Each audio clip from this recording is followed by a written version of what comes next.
Well, this is the question that has often come up on a Microsoft project course. How do I take the data from Microsoft project and export it to Excel and to Power Query so that I can create reports in Power BI? Microsoft project has great report creation facilities. Power BI has awesome stuff. So how can we work with them? At MS Project, and we're wanting to use the data in MS Project to export through to Excel, thereby using the functionality of Excel, and then to import that data into Power BI via Power Query, which is the transformation feature. Quite nice to know about. And here, of course, we're going to be looking at what's essential in terms of exporting data. I have here the project entry table, which is behind the Gantt sheet. So there we have it. We have task name, we have the fixed cost accrual, don't really need those. Total cost, the baseline cost. Baseline has in fact been set. The variance is 0 since there's no shift on the cost, but there is shift. As you can see, there is shift on the schedule. There is shift on the schedule. You can see it over there. There's also some actuals. So this is all sorts of stuff going on. Let's have a look. So that's the entry table. Notice I have activated the summary field. That's important for when we import into Power BI. Complex things going to happen over there. So let's just move this straight into Excel. I'm going to copy, and we're going to go straight into Excel, and we're going to put it there into a workbook, which is going to have 3 sheets, 2 of which are going to be related. We'll see that now. So let's have a look. Now remember, when you do paste, do not paste with formatting. Paste like that. There we go. So we paste like that. The other thing is, do check. Right, that is the cost table, so we're not dealing with dates yet. All right, that's called cost.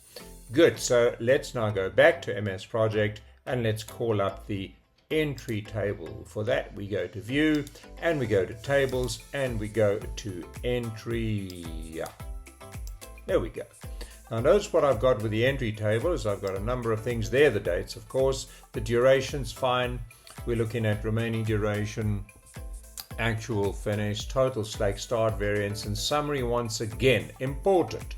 Summary once again. We want to look at the start variance. You can look at the finish variance as well. But how do we know that there's a variance on the schedule? Well, we can see quite clearly over here. We've got a shift off the baseline due to the splitting of that particular task, which is a critical task. It has therefore displaced everything in its wake to the final milestone. I've kept this project very simple and short so that we can look at things all on one screen, but of course this will happen in any size project. There we go. Look at that displacement over there. All right, so let's go back to the entry table and let's copy paste just as we did. Copy paste. Okay, the other thing to remember is you can't copy those columns. They are graphics columns and it's going to be a problem for Excel. So let's keep that in mind. Copy, cell, and I know one of the questions is, well, is this dynamic? No, it's not dynamic. That comes in another lesson. So let's paste as we see there and double click here, and we're going to call this the entry. All right, so we've got the entry table. There's the cost table and the entry table. The last thing to import is, of course, my resources sheet. And I've got a lot to say about that. That's not going to be related. These 2 tables are going to be related via this particular field, because that will be an ID field when we get to Power BI. Let's go back to MS Project, and here we're going to look at the resource table. Notice what I've done in the resource table is I've added the cost field. That's the only level at which there is a kind of link between your entry and your resource sheets. Everything else is very difficult. We can't link it can be done, but in a very complex way, and that's for a future lesson. I've also had the work added here, so there's also a connection via the work. So I've added those two sheets.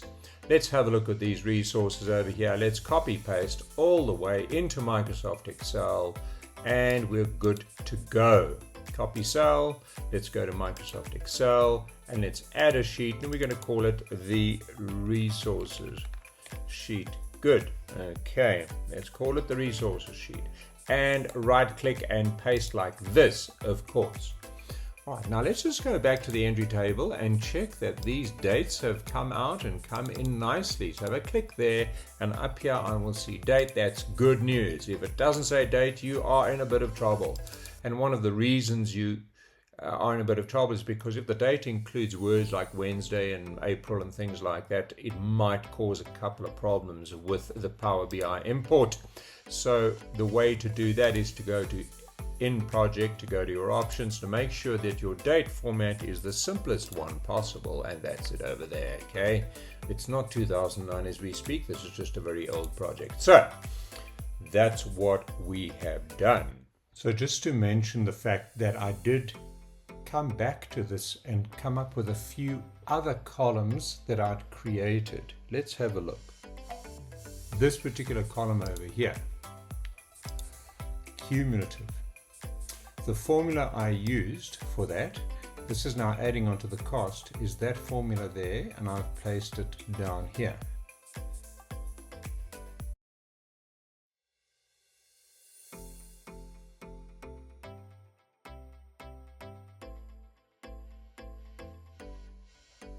All right, okay, that's the one. And then on entry table, I've come up with week 1, week 2, week 3, so that we can do an S-curve. And the formula for that is, in fact, let's just click on it. Well, put it down here, there we go. There's the formula, those will be in the description. All right. So, that's just to add the information there.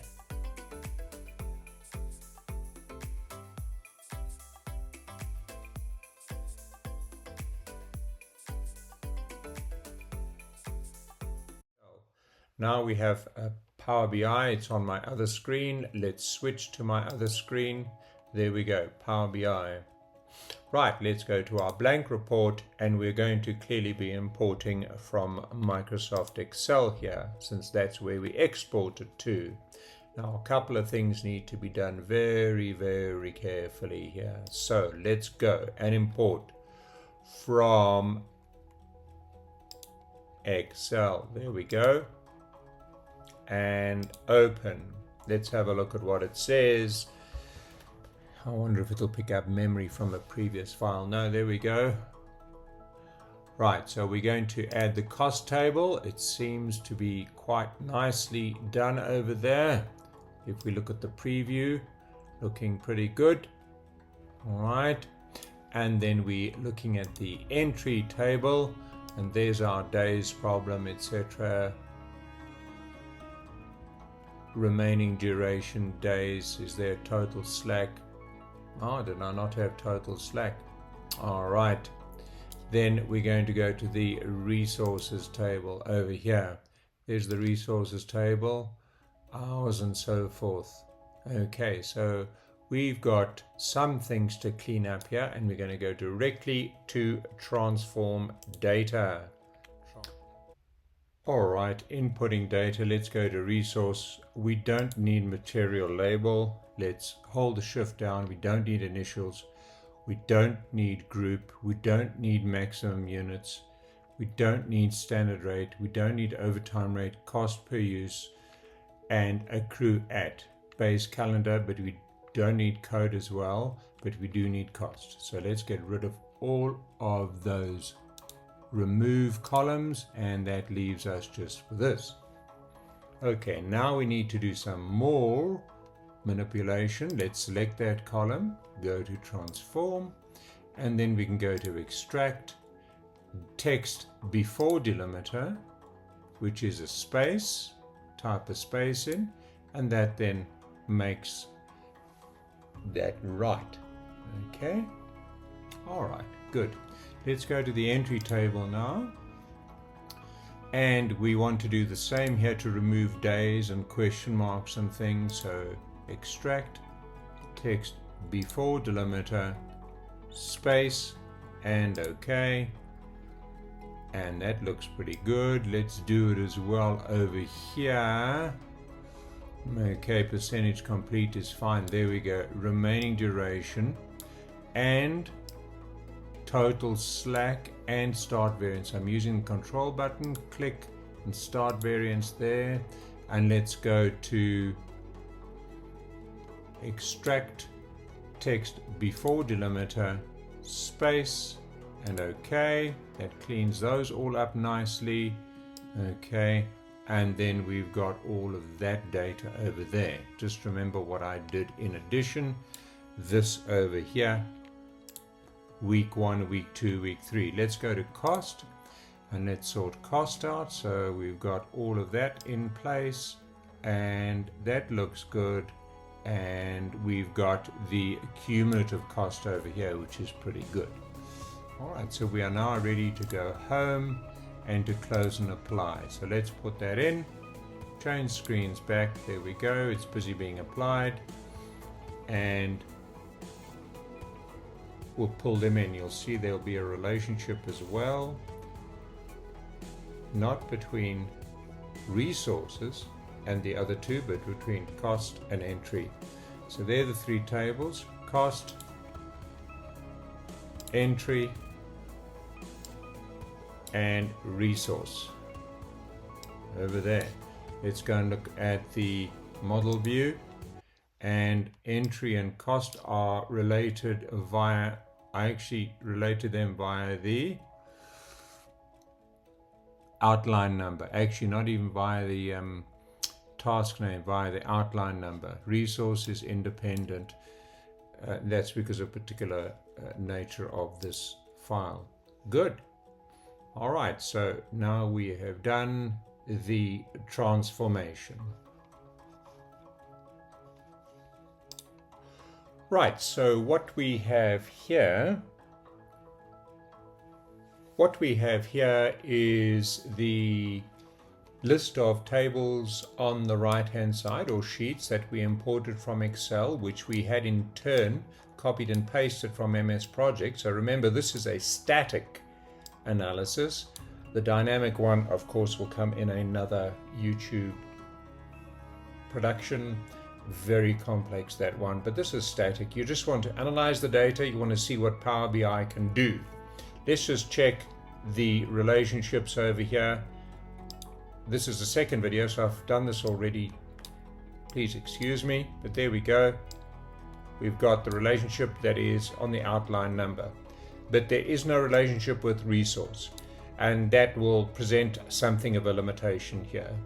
To create a relationship between our entry table and resource table is particularly difficult, but doable.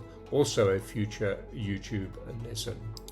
Okay, so let's just deal with resources on page 1. So I'm going to double click page 1 here, so resource analysis. Let's just do that. Okay, so resource analysis. Okay, all right, the next one is going to be a task analysis. All right, task analysis. Good. Okay, so let's go to resource analysis. The first thing I'm going to do here is I'm going to create a matrix, or otherwise known as a pivot table, but a matrix over there. And what I'm going to do is I'm going to put all the resource names there. So let's collapse cost and entry. We're only working with the resource table. Remember, it's not related. So we're going to work exclusively within this particular data set. So we can go resource name and we're going to go cost. Okay, so there it is. So there's the cost of the resource over there, and we can see the cost of the different resources. I had included a cost resource as opposed to material and work, deeds, office registration for this particular construction, and I hadn't added it into the entry table as a resource assignment. So that's at 0. but one would normally, as I teach my people, of course, add it to the milestone because you can't really add it anywhere else. Okay, all right, but that's by the by. So let's have a look at a slicer on this. So a slicer would be, let's say, the type of resource. So we're looking at material. So there's the material and there's the work resource. Okay, so let's put a card in. All right, a card which looks at cost. I know it seems to be a duplication, but let's just put the cost of that. That's the total cost of the project. Total cost of materials, total cost of work. All right, there we go. So that's beginning to look like something. Let's put a decent column chart in. You'll see there's one particular resource that is particularly expensive. So we're going to go resource name and cost, and that's the IT specialist who costs a whole lot of money. Okay, if we go to material, of course it is interactive. So remember, we're just playing here with the resources. There's not much more you can do that. Oh, there's a bit of work. Okay, so let's put a bit of work in. Why don't we go here and add work to the matrix? So under values, of course, there's values over there. All right, I can add work hours to the matrix. So sum of cost and work. There we go. Didn't go in. Let's put it in there. There we go. So we've got the amount of work that has been done by each of those resources. That's measured, of course, in hours. Okay, once again, material, all right, and work as in human resources. That's the configuration I have for this particular project. All right, so it's allowing us some stuff. Of course, all of these reports and stuff could be created within MS Project, but this is doing it in Power BI. And remember, we had to use Microsoft Excel as an intermediary and Power Query. But now let's go to task analysis, and you will see the value of those extra fields I'd added. So I'm going to collapse resources here because it's not related. We're going to look at cost and entry because they are related. So you'll see cost and entry on the right hand side here, cost table and the entry table over there. All right, good. All right, so the first thing I'm going to look at is the whole weeks thing. All right, watch how this works. Remember, I had added the week column in Microsoft Excel. All right, you can do it also in MS Project. It's a little more complicated. But let's go with the line graph and let's choose week. And then let's put the total cost per week. So there's your S-curve, except it's the wrong way around, unless you like it that way, whatever floats your boat. But I'm going to actually switch it, go to sort axis ascending. All right, there we go. So there's our S-curve. Now just think of the possibilities of this going forward. One particular graph that I've struggled to get going in MS Project, unless you use visual reports, which seldom works, is the earned value with ACWP, BCWP, and BCWS. Am I right? Budget cost of work schedule, yes. All right, so the three lines. Now that's going to be a future lesson. All right, planned value or earned value, actual cost, and budgeted cost. But anyway, right now we're looking, oh wait, now let's take cost off. I don't know if it's going to make much of a difference, but I'll put cumulative in. There we go, cumulative. And I think it pretty much comes to the same thing. But remember, we did create a cumulative column. I think it's the same thing. All right. Okay, so there we've got it. And then, of course, if I were to put a resource slicer in here, it wouldn't change it because remember, those tables are not related. But what can I put here as another metric? Let's just have a look.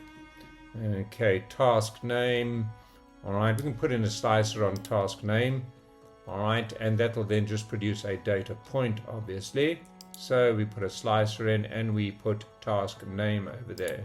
So there are all the tasks. Okay, and that should actually translate. There's my phases, so I can get rid of those. There we go, data point, as I said. Good. All right. now what we can do, of course, is we can put another slicer in, and that other slicer can distinguish between summary tasks and non-summary tasks. Okay, no summary task, there we go, it removes it, you see, it removes it. So I said no summary task, and it removes the phases over there. All right, just the task names are shown. I know it's a bit cumbersome, but this is all doable. Okay, summary tasks yes, summary tasks no.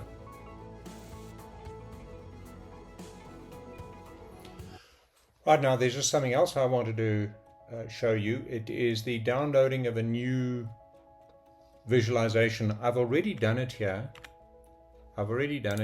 So it's called the Power KPI, but let's just walk you through actually downloading that. What you would do is you would go to more visuals, you would go to from app source, and it would go and look online for that, and then you would search for Power KPI.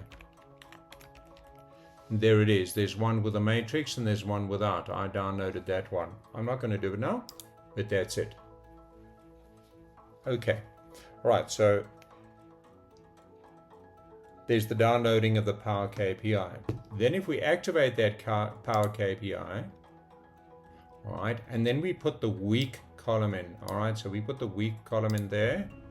So it's going to go week 1, 2, 3, and then we're going to compare baseline with actual costs, all right, so in other words, it would measure how much we've actually done. So if we put in baseline cost, and then we put in the actual cost as well. They're the two metrics. Now, this might not work well for this particular project, but it really has huge potential for all projects. So week 1, week 2, and you seek an actual is there 11,520, whereas the sum of the baseline is 32,000, okay?